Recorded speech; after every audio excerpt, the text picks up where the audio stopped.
అధికారం ఉన్నటువంటి 5 సంవత్సరాలు కేవలం ప్యాలెస్కే పరిమితమై ఈ రాష్ట్రంలో ఏమి జరుగుతుంది, ప్రజలు ఏ ఇబ్బందులు పడుతున్నారు, అటు పత్రికలు కానీ మీడియా కానీ ప్రతిపక్షాలు కానీ ఎంత గోచించినా సరే ఒక్క రోజు కూడా వెళ్ళి చూసినటువంటి సందర్భాలు లేనటువంటి నాయకుడు.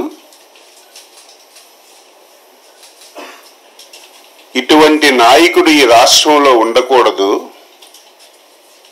ఇటువంటి వ్యక్తి అసలు రాజకీయాలకే పనికిరాడు అని చెప్పి 5 కోట్ల మంది తెలుగు ప్రజలు మొన్న జరిగినటువంటి ఎన్నికల్లో చిత్తుగా ఓడించి ఇంటికి పంపించిన విషయాన్ని ఒక్కసారి గుర్తు చేస్తున్నాను. గెలుపు ఓటములు సహజం, ఒక రాజకీయ పార్టీకైనా ఒక వ్యక్తికైనా సహజం. ఎవరమైనా సరే ఓడిపోయేటప్పుడు ఎందుకు ఓడిపోయాం, కారణాలు ఏమిటని అన్వేషించుకొని ముందుకెళ్ళాలి. కానీ ఈరోజు ఆ వ్యక్తి పరిస్థితి చూస్తుంటే, మాటలు వింటుంటే ఆ వ్యక్తి పూర్తిగా మానసిక స్థితి పూర్తిగా లేనటువంటి వ్యక్తిగా మాట్లాడుతున్నాడు.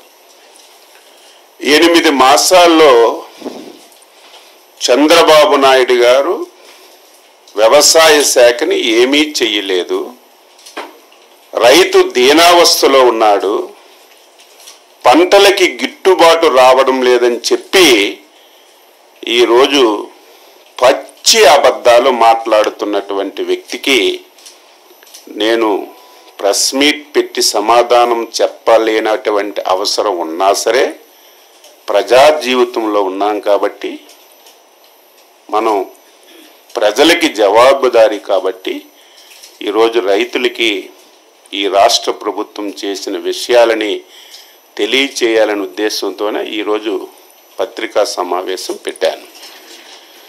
5 సంవత్సరాలు ఈ రాష్ట్రంలో ప్రధానమైనటువంటి శాఖలు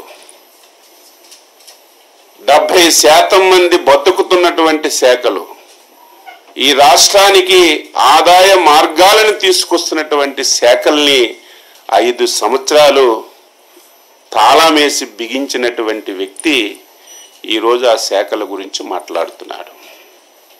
ఈరోజు వ్యవసాయ అనుబంధ శాఖలు ఈ రాష్ట్రంలో 60-70% మంది వ్యవసాయం అనుబంధ రంగాల మీద ఆధారపడ్డారు.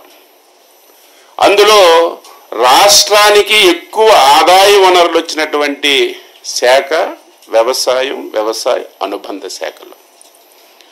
5 సంవత్సరాలు ఒక్కటంటే ఒక్కటి రైతు గురించి నువ్వు చేసి ఇది నేను చేశానని చెప్తే ఎవరమైనా సరే గౌరవిస్తాం. ఒకవేళ ఆయన చేసిన మంచి విషయాలుంటే తీర్చుకొని ఆచరిస్తాం. 5 సంవత్సరాల్లో అతి ప్రధానమైనటువంటిది శాఖలో సాయిల్ టెస్టింగ్ అనేది ఒక్క సెంటు భూమికి సాయిల్ టెస్టింగ్ చేసి ఒక్క కార్డైనా నువ్వు ఇచ్చావని నిరూపించగలిగితే నువ్వు చెప్పిన దానికి నేను సిద్ధంగా ఉంటాను. 5 సంవత్సరాల్లో మొత్తం వ్యవసాయ శాఖని అట్టక మీద పెట్టావు.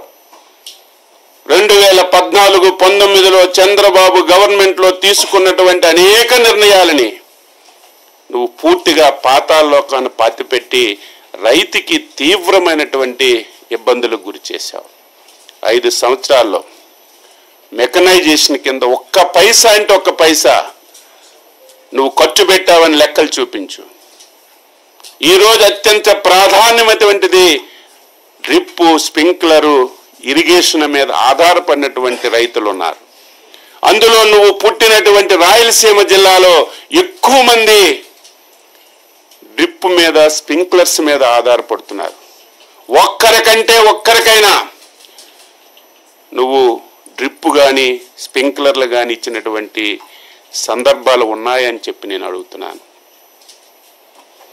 మేము వచ్చి 8 మాసాలు అయింది, గిట్టుబాటు ధరలు రావడం లేదని గగ్గోలు పెడుతున్నావు. ఏం జగన్మోహన్ రెడ్డి, ఈరోజు ప్రధానమైనటువంటి పంట ప్యాడీ, రైస్. నువ్వు రైతు దగ్గర ధాన్యం ఎప్పుడైనా కొన్నావని అడుగుతున్నాను.